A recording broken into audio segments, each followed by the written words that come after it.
Hello, friends. In this volatile world, when the whole world is under turmoil, the Russia-Ukraine war, the China-Taiwan threat, and hardening of the interest rate globally, power problem.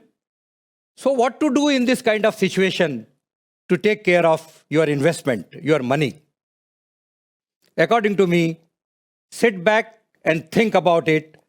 The best investment in the world, the best asset class in the world is to put in your money into the equity, into the capital markets. And how to get into or why to get into capital markets?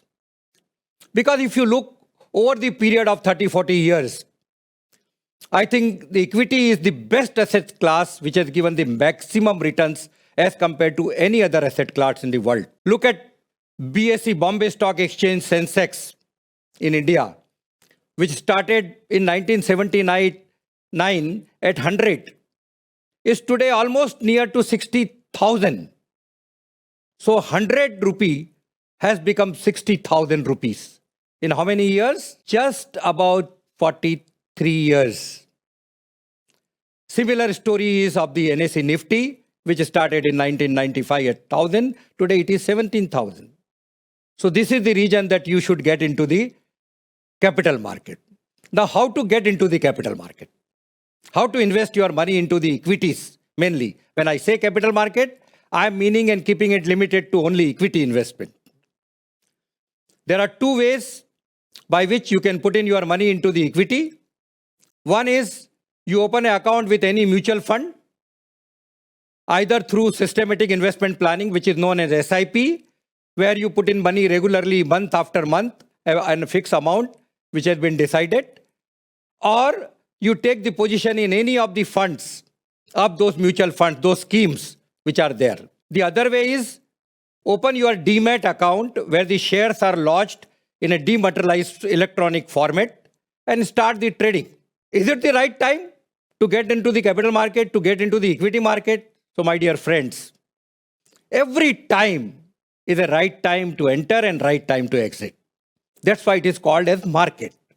What is important for you is to see which is the time when you get into which stock at what price. And for that, you have to come to the fundamental analysis of those companies, those stocks. I think many of you are already educated people. You all have access to digital world today, especially in a country like India, when we have, almost about 100 crore cell phones, and maybe I think, I'm not very clear, but about maybe 15, 20,000 crore smartphones. What is the problem? You get onto the Google, you surf around on the net, and you get all the information.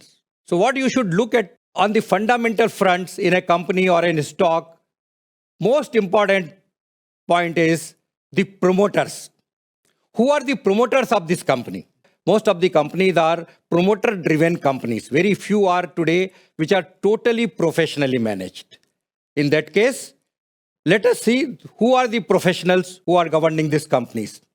But otherwise, see the promoters, their track record of 5 years, 10 years, 15 years, 20 years, their conduct. When you talk about promoters, good promoters in India, immediately the name comes like Tatas, Birlas.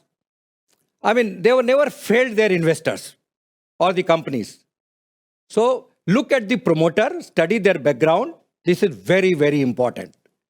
Then come and to see that what this company produces. What are the product?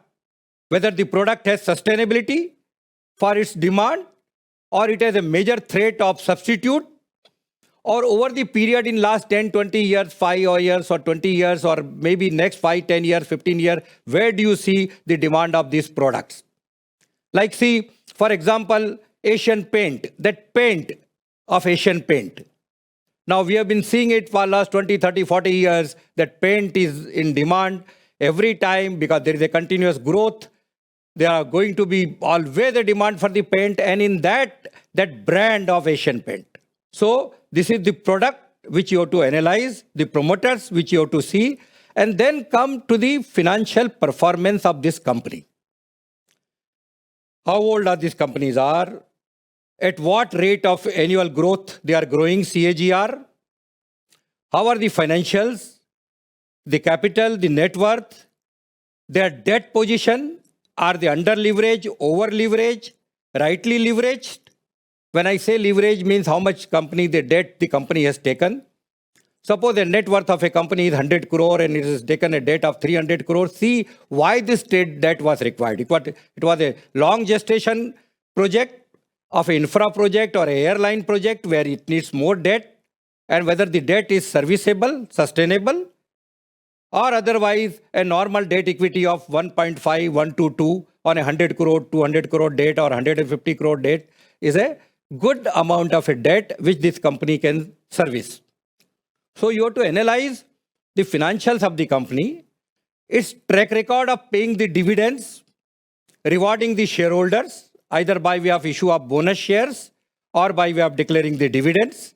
So this is also very important. Then see the profitability of the company, at what rate it is growing, its sales are growing, whether a service industry or a manufacturing industry. What is the EBITDA? Earning before depreciation, interest and amortization. At what rate the EBITDA is also company sustainable and maintained or growing, and then come to the PAT, profit after tax. That is the profit which ultimately gets added to the net worth of the company, and in turn that becomes the wealth of the shareholder. You being a shareholder, you have to see all these financials. Like situation comes when there are little bit ups and downs. You have to assess, like COVID was there for 2 years. So whether it's a temporary problem during the closure of during the COVID, the closure of the factory or the services, or it has made some permanent damage to the fundamentals of the company. If the company already has given up, it couldn't do well, it couldn't produce anything, it has incurred heavy losses, which is difficult to recoup immediately, then you have to assess the company accordingly. Otherwise, 3 months, 6 months interruption or 3 or 6 months higher cost of input doesn't make that much difference fundamentally in a company that you decide not to invest in that company. For example, look at Asian Paint itself again. When the crude went up just a few months back beyond a reasonable limit, which is the raw material for the paint manufacturing companies, the shares of Asian Paint came down, by about, I think, 15% or so. Now, that is the time for you to assess that is it an opportunity for you to buy the shares of the company or to hold or sell the shares of the company. Now, this higher prices of the crude, according to your assessment, our analysis, might not have been a problem for future. And that is what has actually happened. It came down. And Asian Paint, again, came up to the old level before these prices went up. So similarly, in fundamental, you have to see the company's position, how the company is meeting the challenges, whether after certain negative happenings, the company can still survive, come back to the old level and then grow again, whether the company is beating the inflation, the growth, because there is a inflation. Over the inflation, the company has to generate to give you the money as a shareholder. So if suppose your inflation is say 6%, 6.5%, unless that company gives a return of 12, 13% or 14%, you are not in real terms getting more than 7, 8%. So all these companies, when you look at them, the good companies, they are giving you continuous CAGR of 13%, 15%, 18%, beating inflation outright. And that is where the compounding comes into play. When you invest into the equity of a company, whether it is a service company or a manufacturing company, the company is working throughout 24 hours, 365 days, even when you are sleeping.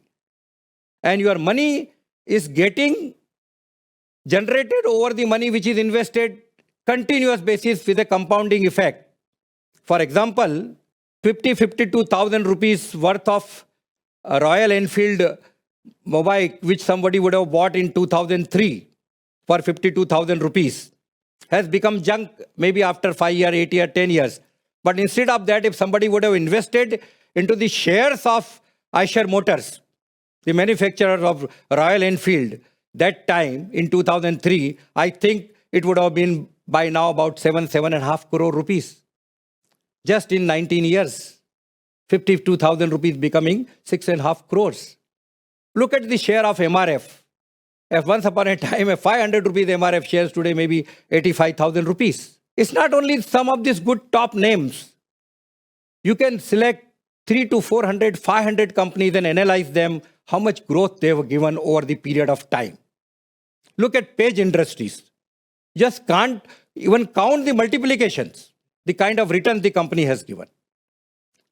So friends, the best investment, best asset class, according to me, if you look at every 5 year, 10 year, 15 year, 20 year, 25 years return, is the equity. And that is not only in India. They're all over the world in the best market, well-regulated markets. But in the Indian context, I will tell you, the India is the best place to invest in today. In the whole world is in problem. Europe is facing severe problem of the power, gas. And now the winter is going to come. How they are going to cope with this problem if Russia stops supplying them the gas. I would once again request all of you, in case you have any problem into investing into the equities, especially in the Indian markets, you can always contact DLC Talk, where I am today. I am CA Ashok Ajmera. I am the chairman of Ajcon Global Services Limited, which is engaged into the similar kind of services of capital market, merchant banking, investment banking, and corporate advisory. The time is right to get into the Indian markets. This market will give you over the period the most handsome returns as against any other asset class like the property or the bullion, silver, gold, or debt funds. But best is equity today. Thank you very much for this talk. Thank you.